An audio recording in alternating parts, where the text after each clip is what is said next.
there, it's Mandy from Mandy Marie Art. It's time for another Copic ink refill swatch video. In this video, I'm going to swatch my collection of violet inks from Copic. I use the violet shades a lot, especially aubergine. I can't wait to show you these colors, so let's dig in. All right, first up we have V000, which is Pale Heath. And this color here, in terms of violets, it does have a lot of pinkness to it. It's a very stable color though, no undertones. It's not super gummy or tacky. It is a lighter color, so there is just a tish that could kind of build up with gumminess around the edges, but very stable overall. Next is V01, which is Heath, and it is also a pretty stable color. There's maybe some purple kind of violet staining to the paper underneath, but not much in terms of bleeding out in undertones. The texture is not really there, so there's no gumminess or anything that would really build up along the edges. Next is V04, which is Lilac.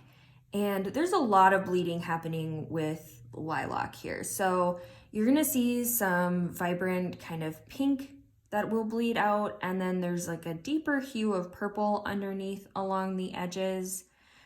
So as you're using it, you'll start to see those colors kind of dry and lift away from the color itself.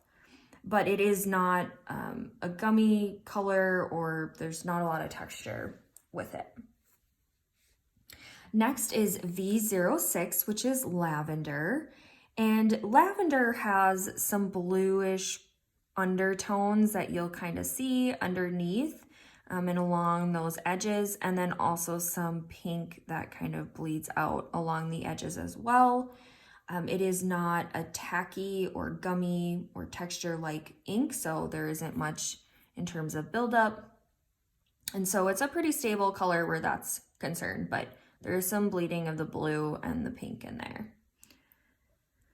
Next, we have V09, which is Violet. And in Violet, you'll also see blue staining underneath on the paper, and then it bleeds out some of the pink along the edges. And so while the main color is a really nice dark violet, there's a lot of other colors happening in here as they bleed out. You could build this one up too because of it being a darker color for texture. So keep that in mind. Next is V12, which is Pale Lilac. And so with Pale Lilac, you'll see that there's a little bit of beige bleeding up towards the top and along the edges. So it's kind of like a yellowish, orange, beigey color, but it's very, very subtle. It's not something that you would see unless you're really looking for it. And of course, some of that deeper pink towards the top. While this color is named Pale Lilac, it is not the same as lilac. And so you can see they're right next to each other, but this isn't a lighter version of this. If anything, I would consider Pale Lilac to be a lighter version of lavender, especially with the undertones, and maybe just a deeper option from Heath. So again, if you need help with deciphering the Copic color range, I suggest you read through a blog post that I did on the numbering system. It's linked below. But again, Pale Lilac, not the same or lighter than regular lilac. So when you're trying to purchase colors, keep that in mind. Jumping back to Pale Lilac though, one thing to consider too is there is some blue staining underneath on the paper, but the staining happens wherever the ink is, so it wouldn't be something that's noticeable as you're using the color. Next is V15, which is Mallow. And Mallow, just like Pale Lilac, the blue underneath is staining the paper, but it's much more intense than Pale Lilac. So with Mallow, you have that blue that's kind of staining the paper, And then you also have a little bit of orange in there that's kind of bleeding out along the edges. It's orangish, reddish, kind of almost salmon color towards the top there. Very hard to see, very subtle, but it's there. And then you also have, again, some of that deeper pink that would look, I guess it's really similar to lavender along the edges. So lots of colors happening there. Next is V17, which is amethyst. And amethyst, again, just like the other colors, has some blue staining on the paper. There's some pink along the edges as well. So while you have this really nice purple amethyst color in the middle, you're gonna have some pink and blue that you'll see as the color dilutes and moves away from this main color portion of the ink. It could be one of those options where it could build up a little bit of texture, but for the most part, it's a really stable color. Next is V20, which is wisteria. And this is a really great stable purple or violet. Doesn't have the blue staining on the paper like some of the other violets do, but it does have a little bit of gumminess to it because, again, it's that lighter color.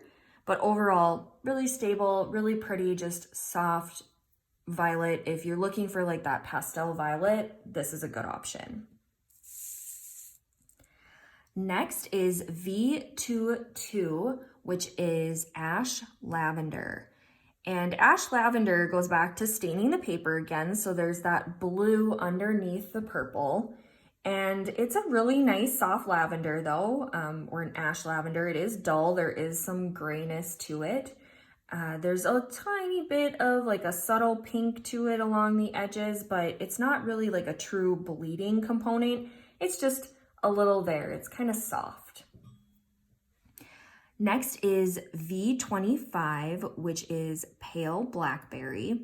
And again, stains the paper blue underneath. But then there's also this component of a light subtle pink where the ink was initially dropped.